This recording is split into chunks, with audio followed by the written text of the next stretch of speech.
शदादकोट में एक तरफ बिजली और पानी गायब तो दूसरी तरफ गर्मी उरूज पर, जबकि ऐसे में मुंतखब नुमाइंदों का मंजर आम से गायब होना भी किसी मुसीबत से कम नहीं है।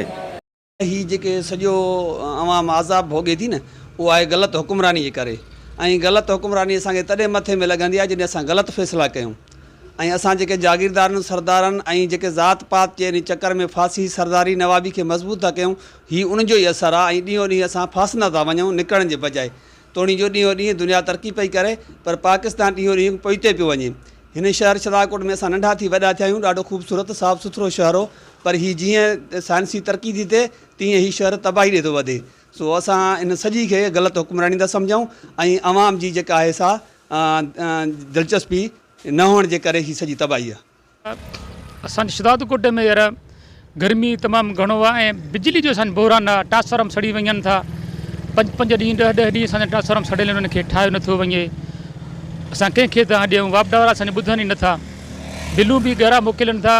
अफ़सोस सां चवणो थो पए बिजली जेकी सड़ी वई आहे तो ट्रांसफार्मर खे ठाहे नथा ॾियनि।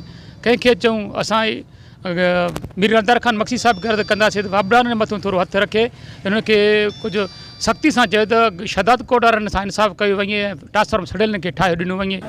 शदादकोट के शहरियों का मजीद कहना था कि हमारा नसीब अजीब है, एक तरफ गर्मी की सूरत में रब का इम्तिहान तो दूसरी जानिब मुंतखब नुमाइंदों के जुल्म सितम जो बर्दाश्त से बाहर हैं।